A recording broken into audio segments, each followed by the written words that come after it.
Hello, Jeando. Hello, Kevin. This is number 5 in our mini series on the orders.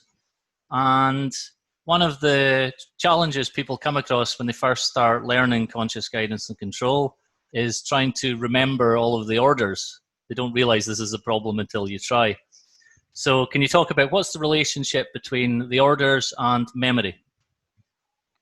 Yes, this is a very interesting question. And by the way, FM Alexander, the founder of this technique, who has been talking about memory and orders in his books. I don't think that people have been really connected with what he was saying. So the main thing is not what you think most of the time when we talk about memory. Of course, there is the problem, as you said, of the memory of the series of orders that we need to take, to give. But Alexander is pointing to other problems of memories related to conscious and guidance instructions. And that I think it's interesting that you hear about this and that you go back to the books and read the chapters on memory in Constructive Conscious Control again to see whether what I say makes sense or not.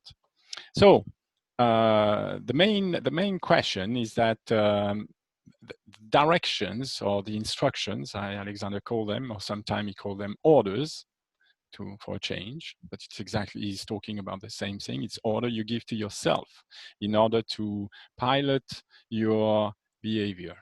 He doesn't like the word behavior, he doesn't like the word posture, but it's absolutely clear that, that the initial Alexander technique, or the Alexander technique in general, is about finding a new use of the different mechanism of the organism in order to promote a better functioning of the whole.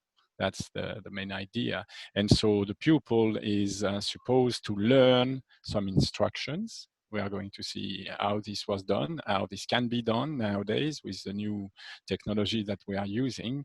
So the pupil is supposed to learn orders, and these orders are designed for the performance of a connected series of preliminary acts. So if that is the case, how should this instruction be memorized? That's the main problem. So let's go quickly around the performance of the connected series of preliminary acts. This is a consequence of a principle, the principle of the means whereby.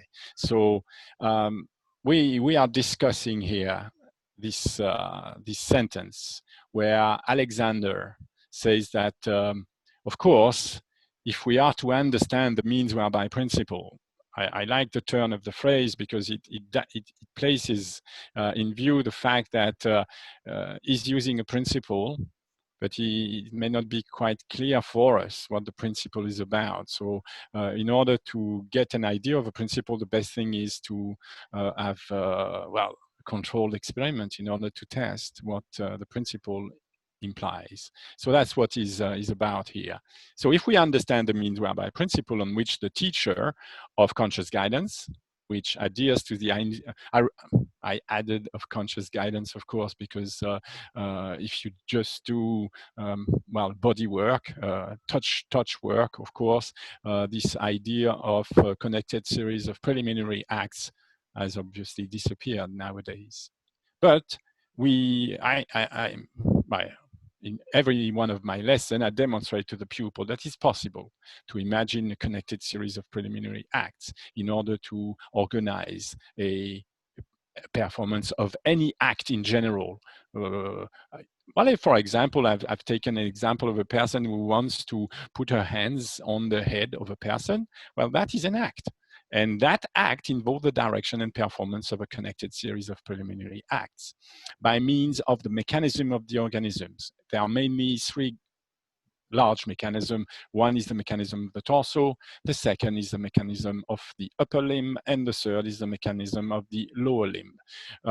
What the neck and head are doing is left to themselves. They have to be free. We don't want to interfere with how they are directed for the moment. So Alexander said that if the use of the mechanisms, the one I've been talking about, is so directed as to result in the satisfactory attainment of the desired end, the directions or orders or instruction for this use must be projected in a connected series to correspond with the connected series of preliminary acts. Well, if you want preliminary acts to be according to a new way of organizing the movement of the parts, you have to see if you can influence this movement using speech instructions. That's the basis of conscious guidance. The idea of conscious guidance is that is it possible to influence non-verbal acts? For example, when I say non-verbal acts, I'm borderline with the principle of the means whereby, because lifting an arm, for example, could be a non-verbal act. I say could be because for Alexander, if you raise your arm, there is a conception that is attached to it. For example, you can raise your arm spontaneously. That is a non-verbal act. But if you start to direct the elbow in such a way that the hand movement upward is not going to affect the shoulder, then these preliminary acts are essentially verbal in nature. I mean, the verbal influence on the act cannot be denied.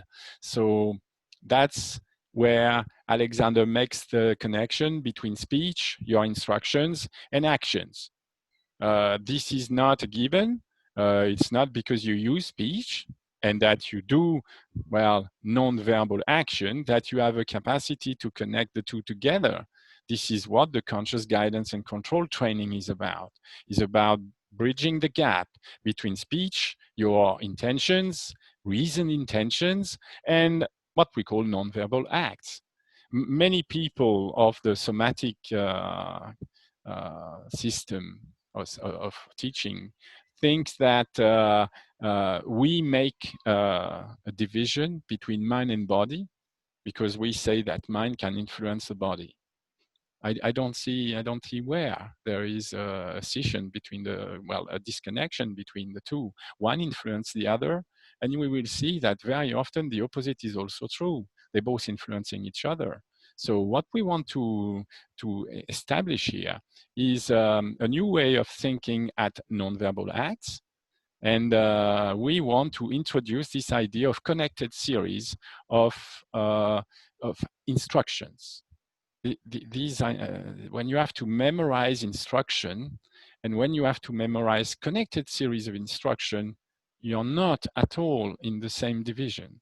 It's absolutely not the same action, the same intellectual process that you have to go through. And the process of memory, in that case, is a very reasoned, intentional memory. There are different kinds of memory you will discover. There is, the spontaneous memory that you can have of faces of people or a smell or, no, we are not talking about something that is instinctive, that is happening to you. No, we are talking about a very reasoned and deliberate. Deliberate means that you are using that act of memory for a very peculiar purpose. So the question of orders and memory is a bit wider than it seems at first. It's not only how do I remember the words of the sentence I am given. The sentence you are given, these instructions, are part of an intention. So let's have an example so that you can get your head around this problem. So we see here an elderly gentleman on the left that is putting one right hand on the top of the shoulder of a young gentleman, an young Irish student. The elderly gentleman, of course, is the founder of the Alexander technique. It's F. Matthias Alexander. So when you watch this image, there are a few things that are striking, very striking. Is that you will find that the shape of the upper torso, which is the connection between the mechanism of the arm and the mechanism of the torso, that the elderly gentleman has promoted, the young Irish person is not at first able to do that shape. That shape is not habitual. Most people, when you look at their shoulders, you will see something like a square, or sometimes even they get their shoulders higher. You have to understand that this is absolutely evident, that Alexander should promote that type of organization of the mechanism of the arm and mechanism of the torso, because the muscles of the neck are of special interest for Alexander. He always recommend that the pupil should promote an activity of the different parts of the torso that will, in fact, obtain a result, that is, that the neck is free. And so it's interesting to understand that the muscles of the neck are in fact not in the neck. They are in fact muscles that relate most of the time the head with the upper torso. And these main muscles are connecting the head with the shoulder blade. The shoulder blade is part of the mechanism of the arm. The shoulder blade is just moving on the rib wall in different directions, and we know something that is very simple. If you want two parts to be relatively free from one another, you must promote length in the muscles. Because when a muscle shortens, we know that that muscle is going to get tighter. And if you get a tight relation between the parts, between, for example, the mechanism of the arm and the mechanism of the head, or the mechanism of the torso and the mechanism of the head and neck, of course, then you can't say that you have a free neck. So by promoting this type of organization, we know that, well, there is something that is clear. Alexander is lengthening and promoting the depth of this muscle. I will show you that. So what you can see here is that the extremity of the shoulder blade, the acromion, that is the top of the shoulder, is very, very low relative to the first thoracic vertebrae where the sternum and first, well, rib are attached. That's very, very low. And so we are talking about a person promoting a certain act, a general act between the mechanism of the torso and the mechanism of the arm. Well, the instructions come into account now, because at the moment you could say that the gentleman, the nice Irish person, that is the student, does not need instruction for the moment, because the activity, the act that is researched, this connection between the torso and upper part of the arm, which make the neck free, as I explained, well, this is promoted by someone else. He's just trying not to interfere, this gentleman, this Irish gentleman is trying not to interfere, to let the master practice his art. So at the moment, no instructions are necessary. But Alexander is planning ahead, and he thinks that when the lesson is finished, the young Irishman will go back to his normal life, and he will not, well, the lessons were so expensive at that time that it was impossible to pay Alexander all day, so that you have your own teacher that is organizing your torso and a mechanism of the arm for you. So you needed to learn. The whole concept of learning is not in this picture. It's in the idea that there is an after the moment when you are manipulated by an expert teacher. That may be a somatic teacher, but this expert somatic teacher has an extremely clear idea of the relationships he wants to promote between the parts. It's as if he's got a plan. Let me explain. You have to see that the forearm, the right forearm of F. Matthias Alexander, is set against the middle of the upper back. Yes, around the, well, something like the 7th thoracic vertebrae, where we know that is the middle point of the thoracic curve. The thoracic curve is very essential, because if you pull the upper torso backward, we know that you're squashing the sponge of the upper lungs that is so important for breathing. So in this case, Alexander is obviously promoting that very steep curve forward that sometimes the old student of Alexander called the hump, so that the shape of this gentleman is very peculiar. To prove it, it's very simple. You see that there is a nearly right angle, a 90-degree angle between the forearm and the palm. This is the shape of tool you make to measure the depth of something. And here it's absolutely obvious that Alexander's fingers are very, very far forward of, well, the middle of the back. So the upper torso is in fact gone forward, and with it, the clavicle. Alexander is touching the clavicle with the tip of these right fingers. And I know this, I was not there, but I know this because, of course, like any student of the Alexander technique, I've been watching these photos and trying to guess what he was doing. So the idea being that after the lesson, the gentleman, the Irish, should have learned something, which means that he should have learned the power or the capacity to readjust at will the mechanism of the torso relatively to the mechanism of the arm. So I try to, emulate and say, what do I know about having such a depth between the front of the clavicle and the middle of the back? And I happen to know that one of the main muscle of the outer upper back is connected, well, with the elbow of Alexander as well as with the clavicle. And so I said, well, he's really stretching that muscle, and the stretch is from back to forward. It's not a stretch going from down to up.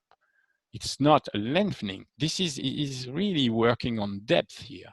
So I said, yes, if you want to obtain this kind of fall of the shoulder, where the torso is obviously very high, the center part of the torso where Alexander's thumb is, which is the first thoracic vertebra, is very, very high compared to the acromion.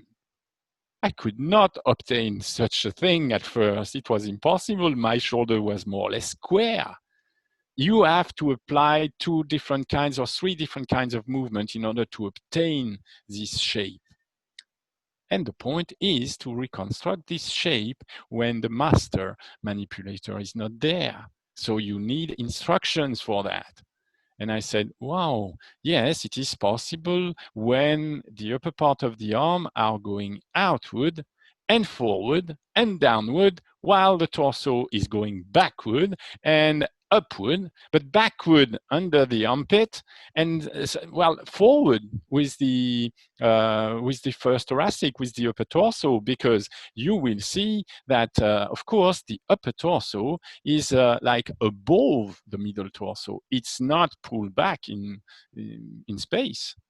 So how do you, first of all, construct this act? What sort of instructions or orders or direction of movement could you have in mind in order to, in fact, try and see if you can influence your own use of the mechanism of the torso and use of the mechanism of the upper arm together? Because it's only together. The pupil, the first problem of memory of the pupil is against the mental habit of thinking of one thing and concentrating on it, focusing on it. Do I feel easy here?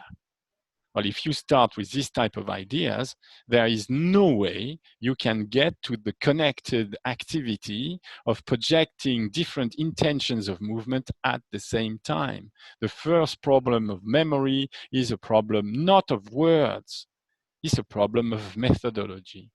Meaning, if I do think of orders, how do I get into my mind that these orders are not separate? That an order is not indicating a movement. it's indicating only a part of a series of movements, which series converge toward, well, the promotion of a particular activity. So this problem of memory, Alexander has been talking about it many different times in his books, because well, to me, it was as if he could not get around the problem on how to communicate that problem to his pupils, as if the problem was elusive.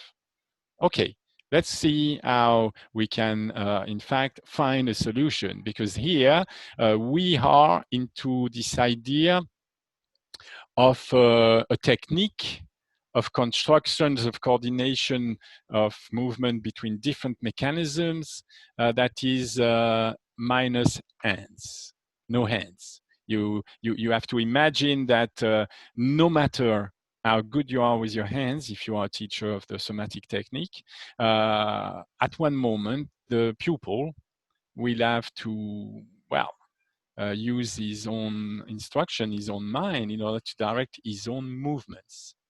This idea that you could teach the body, you could teach a form of somatic knowledge that would make the parts move without the conscious mind of the person interacting is, for me, a complete delusion. It's impossible. I've never seen somebody trained like this who was able to reproduce what Alexander is showing here, this organization between the mechanism of the torso and the mechanism of the arm. So, okay, there is we start with a negative, but how do we go toward the positive? Alexander has pointed to that, and he's invented something called the hands on the back of a chair procedure. He says, if ever this problem of tension, because there you will see, in order to obtain this kind of relationship and this freedom of the neck that is shown by the position of the shoulder relative to the position of the torso, then you need to promote different actions. And so here is an example of a procedure I can use sometimes with my pupil. You can see a picture of a student that is standing, and the photo is taken from above. So we can see a few details that are of interest. We can see the center of the mechanism of the torso, and we can apply a ruler, a mechanical system of control, and we apply control on the rib 8 line. Rib number 8, there are large protruding ribs that are the only one that are long enough to be on the frontal plane of the torso. And so we place a line on this, and then one instruction is to request, of course, a direction of another ruler that is in the right hand, for example, here, of the pupil, and going under the armpit, so that we have a strong connection between the blade of the ruler and the ribs that are on the side of the torso.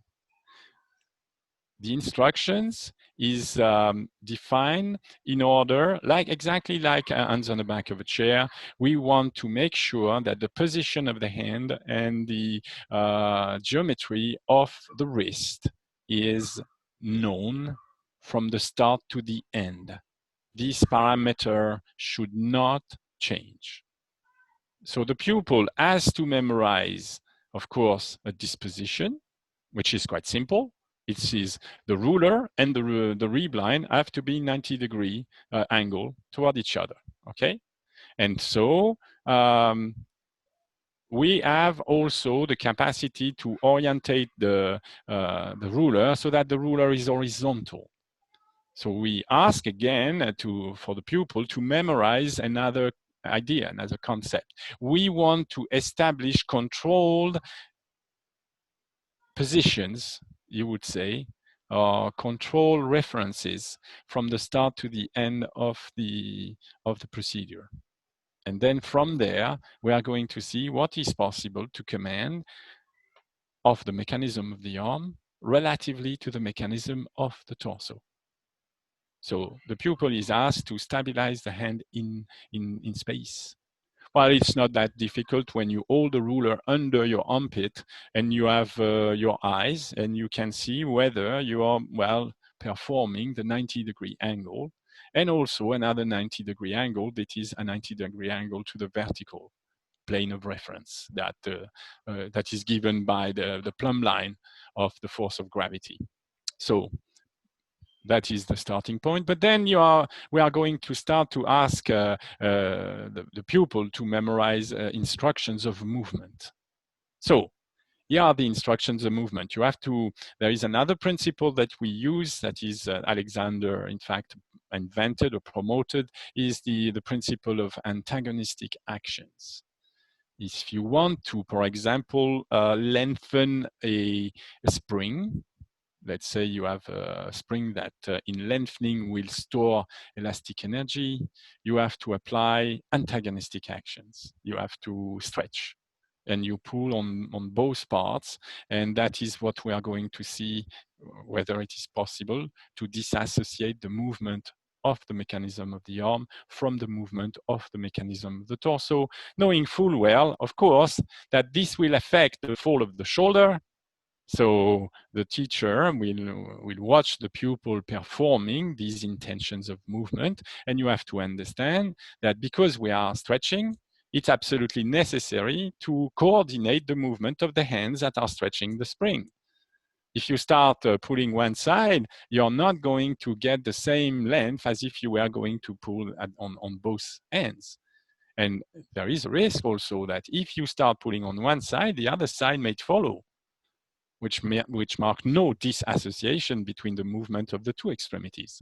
And the mechanism of the arm is attached to the mechanism of the torso. And it's obviously reversed. The torso is attached to the mechanism of the arm. So if the person succeeds in moving the elbow, for example, you will say, I'll say outward.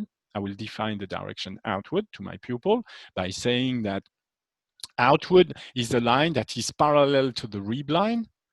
So outward is in fact referenced with the mechanism of the torso. So outward means on the line, a line that is parallel to the rib-8 line and going away from the center. There is a center of the rib-8 line because we have two spots. And so you have to calculate where is the middle of the two spots. So for example, here, I'm going to ask the pupil to go outward with the tip of the elbow. But that's where memory comes in. Because if as soon as I say to the pupil, go on, you are going to memorize this instruction, I pull the tip of the elbow outward. Well, if the pupil does this, there are two consequences that will happen. The first one is that you will find that the pupil cannot maintain the hand pointing forward. Of course, the elbow is related to the base of the palm, the middle of the wrist, if you want. And if you start to pull the elbow outward, you will see that either the ruler is going to deflect or the wrist is going to change its relationship between the palm and the forearm. So in order for the hand to stay in place, for the wrist to keep its geometry, it's absolutely necessary when you hear the instruction, well, this is about pulling the elbow, tip of the elbow outward. You have to remember, yes, but I have to memorize the fact that this instruction has to be part of a connected series of acts.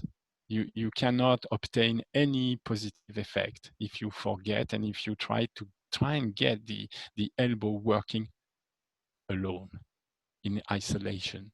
So the first problem of memory is not a problem of memory of memorizing the very simple instruction, I pull the tip of the elbow outward. It's to remember that this isolated instruction can only lead to a use that is not improved. On the contrary. So let's imagine now that the pupil remembers that, of course, it has to pull the base of the palm inward at the same time as he pulls the hands forward. But when we say pull, there is another thing that happens here, is that most people are used to direct instruction. move your car, means move it and move it now. So here we say pull, or we say sometimes with some pupils that have been trained in the somatic technique that can make I've not been prepared for that kind of intellectual understanding and intellectual memorizing. We say, I will pull the base of the palm inward when I pull the tip of the elbow outward. So that the whole sentence, the pupil has to wait for the whole sentence to finish, so that we have a chance that the pupil will not do one act discoordinated from the other of the series. So when the pupil has this in mind, then there is another fact to be taken into account, is that we ask the pupil to see if he can keep the torso centered, so that the top of the frontal part of the torso, which is the top of the sternum bone, is going to stay exactly parallel to the line of we don't want the arm to pull the torso to the side. So what will happen if the person is pulling the tip of the elbow outward? Well, most of the time, you will see that the person is going to raise the elbow and the shoulder. Is this what we want? No, it's not. You cannot obtain the length of the muscle of the neck if you get your shoulder up. Yes? Well, the pupil doesn't even know he's raising the shoulder when he pulls the elbow outward. Yes, but there is a teacher there, and the teacher can inform him and tell him, you see on video, when you perform the tip of the elbow movement against the movement of the base of the palm, we see that your shoulder is raising. Oh, yes, that's correct. It does so. Why is it raising? Well, the person has no clue, no idea. Why? Well, because that's how it works. No, it is not how it works. We have a chain here, and it's a closed-end chain now because the two ends are not moving. And so this chain is made of the bones of the forearm, the bones of the upper arm, but also the bones of the shoulder blade. And that shoulder blade is related to the center spot at the upper torso with the clavicle bone.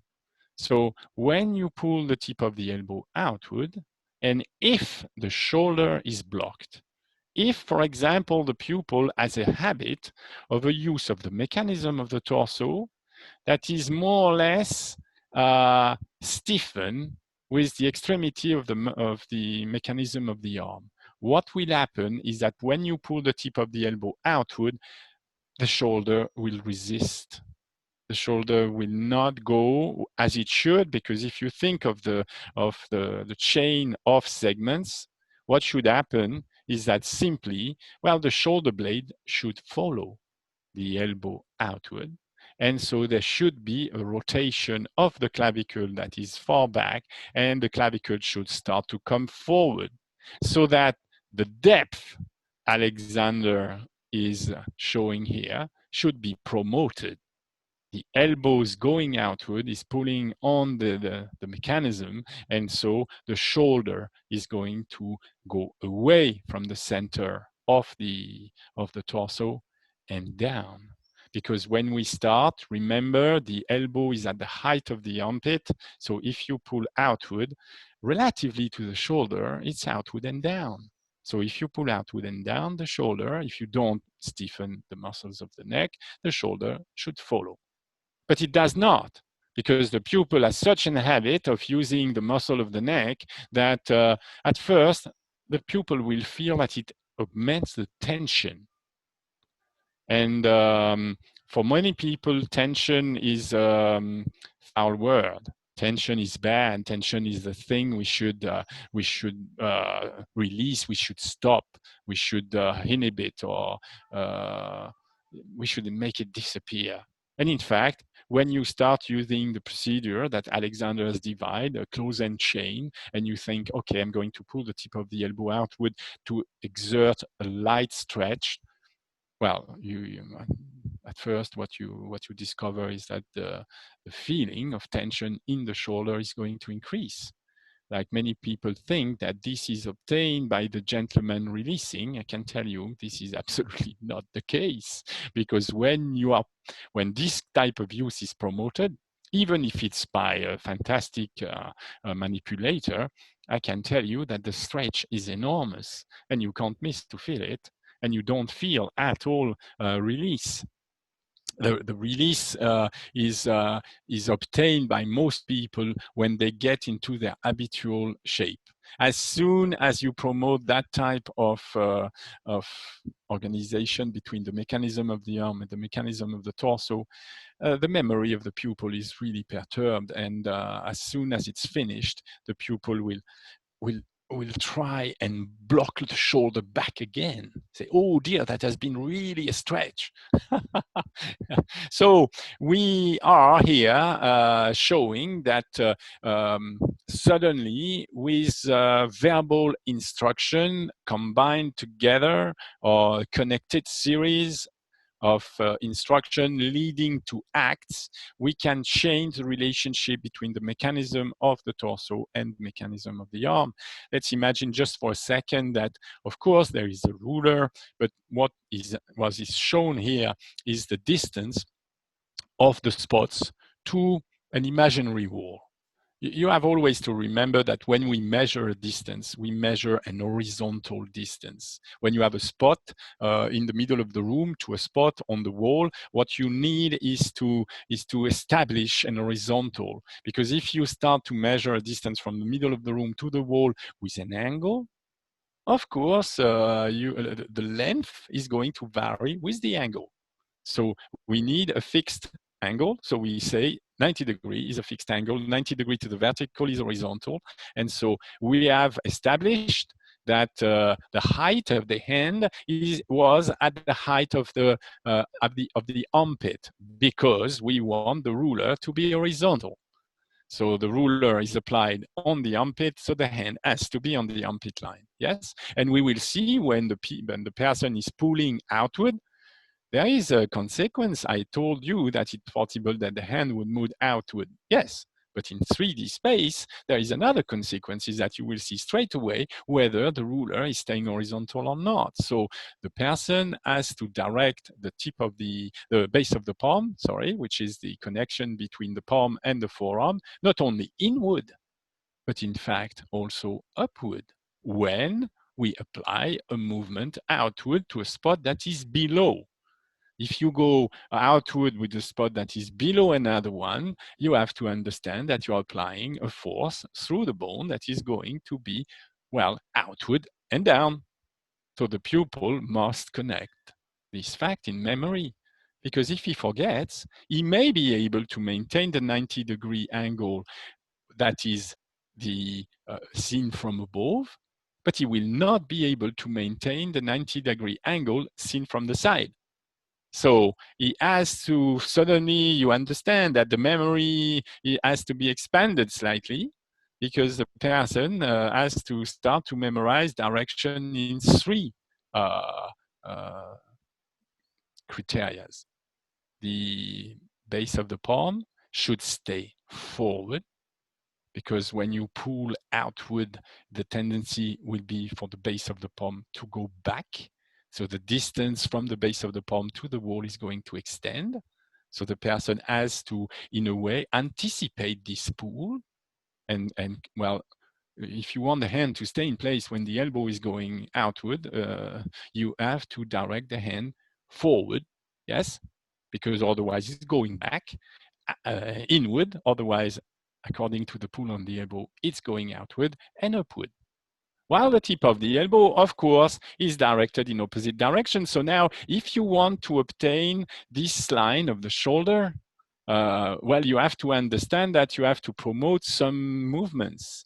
And so to promote that movement, you can imagine when you go outward with the tip of the elbow, you will find that it's very interesting to augment the pull on the base of the palm and the shoulder. I repeat, augment the pulls.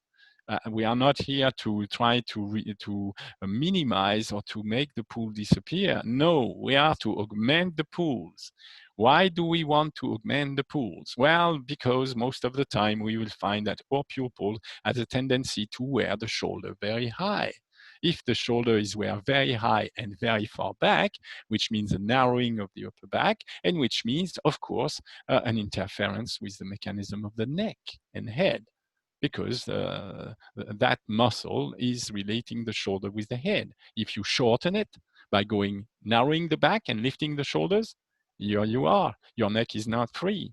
Not because you are not freeing the neck, it's just because the organization of the movement of the part of the arm and the part of the torso are incorrect. The connected series of acts that the person is doing in a normal, habitual way of wearing the shoulders is wrong. Yes? So this is easy to explain, but it takes me some time to do this. So in every lesson, I have to bring very slowly and gradually this idea to the pupil. You cannot just say, you see, you have to use your memory differently. You have to understand that when you rehearse orders, you have to rehearse orders under a system we call a procedure. And that procedure is a certain way to organize your memory.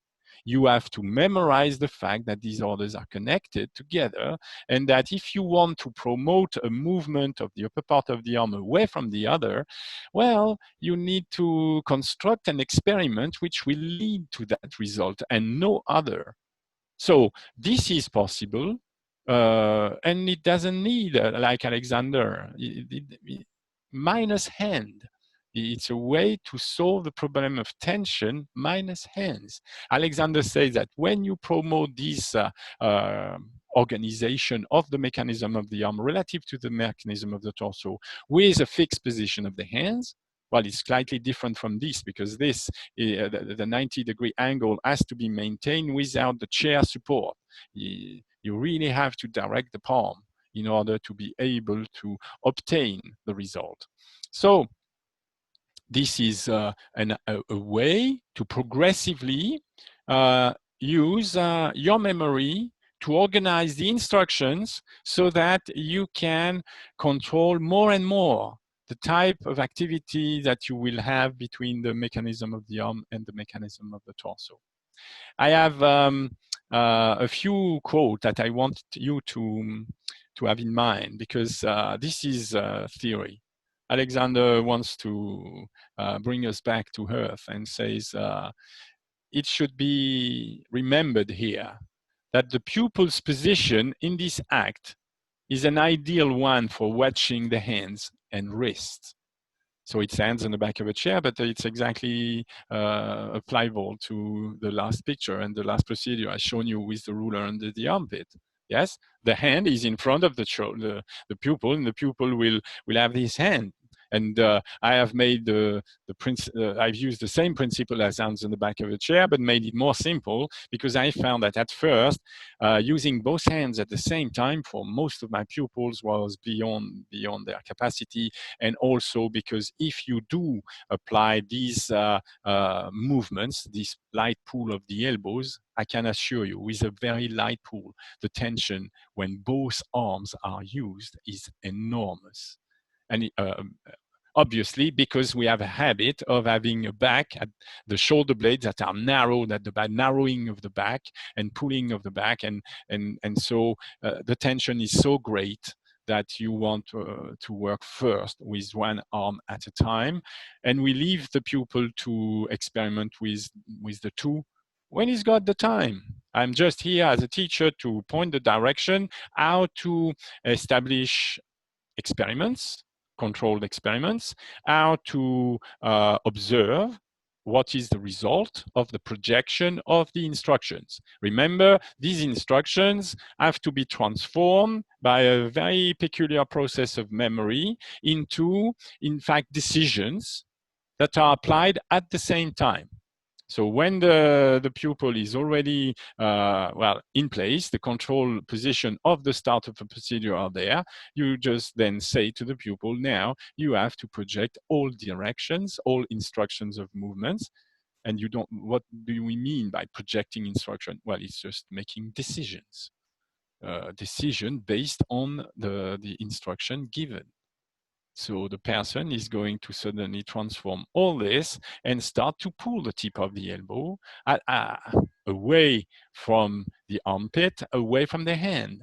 At the same time, he must understand that it's absolutely necessary to pull the armpit back, because if he does not, the armpit is going to follow the elbow, even if the hand is in place. And we will see that the other end of the chain is going to move in space. So the pupil has to be prepared for these eventualities. It's not sufficient to say to the pupil, here are the conditions, go on. What Alexander is saying, he says, therefore, if the pupil will watch carefully any tendency to the incorrect movements that I just described, or described above, I described the movement that could happen, yes, these can be checked as soon as they show themselves. That's the theory. The theory is that now that the pupil understands which movements we are talking about, where are the movements situated in space, what is the distance to the reference line that we have, how high is the elbow from the floor, how high is the hand from the floor, how far is the hand from the wall, how far is the elbow from the wall in front of him. All this has been described. But here again, we have one of the numerous instances where a person will refrain from doing the things he knows he can do, in this instance, to watch the hands, the means whereby, and will prefer to depend instead on the old haphazard method of trying to be right, guided by his feeling. And this, despite the fact that in every experience in which he has taken feeling for a guide, he has found it to be unreliable and even delusive. I have seen time and time again. The procedure is set, the pupil's memory is in place, and you ask the person to pull the tip of the elbow outward. You remind the pupil to look, because the pupil can, with the gaze, the pupil can see where the hand is in space, as if it was an object, and think, okay, measure the distance from the hand to the wall in front of you. Measure the distance from the hand to the floor. Okay. Now measure the distance and look at the trajectory of the ruler. Is it 90 degrees to the plane of the ribs? Fine. The person can objectively assess this. And you say, start pulling to the elbow. And the person starts pulling to the elbow, and you see that the shoulder is moving to the side, which means that the shoulder is in fact glued with the torso, which means that the neck is not free. And so, and you say to the, did you watch? Did you watch your hands? And the pupil look at you and say, what? I say, did you watch your hands and forearm when you were projecting the intentions all together? And the pupil, oh, yes, maybe not. So you could ask yourself, what kind of memory is the pupil using? And the answer is the pupil is using most of the time instinctive memory. That is, you say something to some person, they will just forget it, pass to the next. When you work with a connected series of instruction, you suddenly discover that we are not really familiar with the idea of building connected series of instructions. And that has to be trained.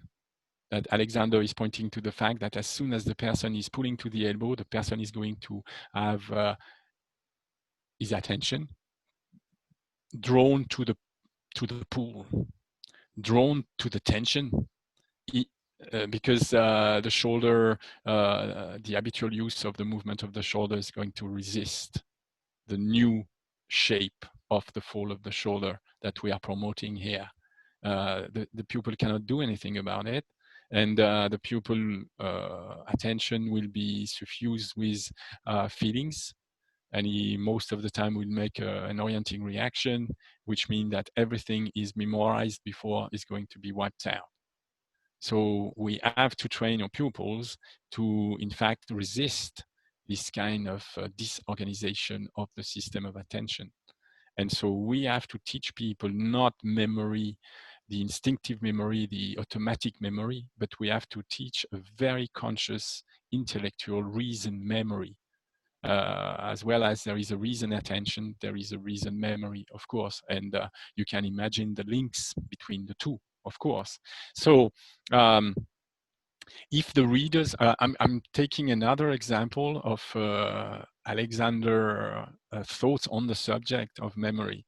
If the reader takes the trouble to be present in the school or gymnasium or during any outdoor teaching in connection with exercises, drills, or games, he will note, if he observes carefully, that each of the children or adults is occupied chiefly in endeavoring to learn the teacher's instruction by the physical performance of some small part of this instruction, which has specifically appealed to him, and is so concentrated and absorbed in this part of the performance that he is oblivious to any other part of the instruction that are being given by the teacher. This is fundamental to understand the problem of memory that we are faced when we are using concerted instructions or instruction, in fact, organized in series. What is the memory we are interested in? And what is the memory the pupil is bound to use? We are going to find that they are different. They are completely different. Let's start with the last, with the pupil. The pupil is seen to learn, to try, to endeavor to learn the teacher's instruction by the physical performance of some small part of the instructions. Let's stop a second on that. The pupil is used to having one order, one deed, one order, one action. That's the idea. This is absolutely contrary to the means whereby principle. It's the end gaining principle, and the end gaining principle is more a like concentration, focus mechanism on one thing at a time. The pupil wants to feel what it is to have the elbow out, or to have the elbow moving down, or to have the elbow moving forward.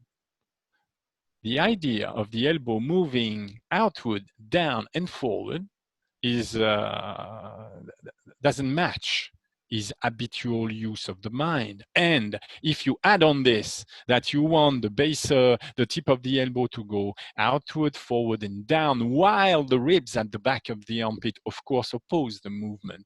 Because if you want the shoulder shape to change, well, of course, you should not have the torso go in the same direction as the elbow. So then it's impossible for the pupil to get a physical insight, a feeling of what it should be to pull the tip of the elbow outward, forward, and down, opposed to the base of the palm and opposed to the line of the armpit, because this is too complex. Even the teacher with his manipulative genius has only two hands. So how do you teach when there is no chair, for example, when the pupil has a ruler, as I've shown on the picture, when you want the hand to stay in place, but at the same time you want the elbow to pull away from the hand and away from the torso, so that the torso is moving back when the tip of the elbow is going to move forward. Well, that is not possible. You cannot get a feeling of that. It has to be a new feeling. It has to be the unknown. And when I was teaching with hands, I suddenly discovered that many times I could not organize sufficient number of movement at the same time so that I could give to the pupil what I could direct with my own mind and my own parts of the organism.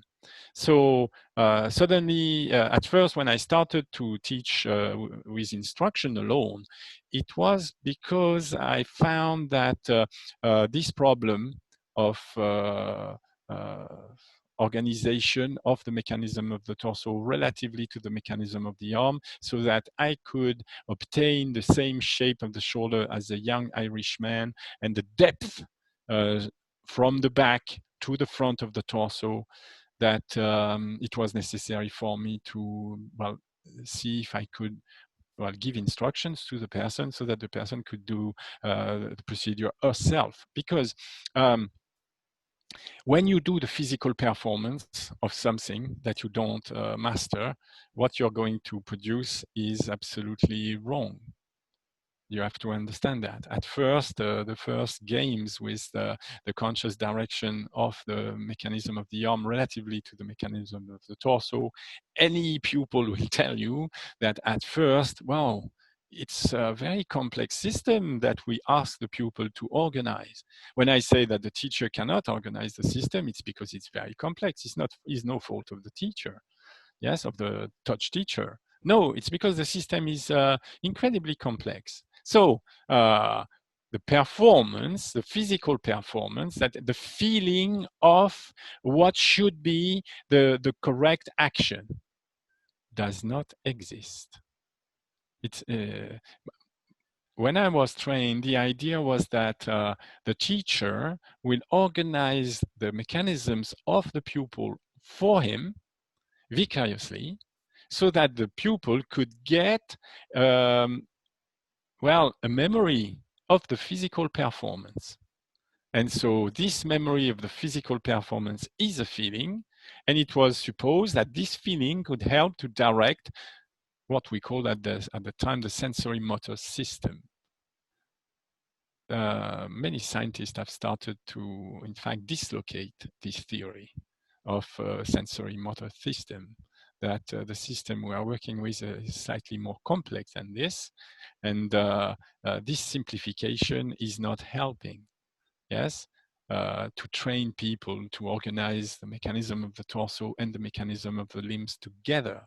So the word that you have to see in this, well, that strike me in this sentence is that the pupil is so concentrated and absorbed in this part of the performance that he will certainly forget immediately the rule of the means whereby that connected series of acts have to be applied at the same time, that the organism functions as a whole and should be changed as a whole. What does it mean to be to change as a whole? Well, it means simply that the movements of the different parts that promote the new activity or the new position of mechanical advantage should be, well, projected all at the same time, simply. So this is a very complex issue, and you will understand that this hour is not sufficient for me to cover the fifth part of the instructions. There are other things. I have a lot more of details, and to in fact start to envision Alexander depth of concepts, how really he worked on this. It's amazing knowing all the effort he's put into this, how little he developed the teaching without minus manipulative help. It's amazing. Why not? I can't give any sort of answer on this, but when after him we come with this idea that yes, in fact, this idea of developing a technique of conscious guidance without minus manipulative help is required, well, then we can base our work on his books, of course. Excellent. That's a great place to stop this week, Jeando, and yes, we'll continue. I was just saying that we will continue. Yes, we will continue on the relationship between memory and the orders next week. So for everyone watching the video, if you will get links to Jeando's websites and where you can book a lesson with him, and we will see you again in the next video. Thanks, Jeando. Thanks, Kevin.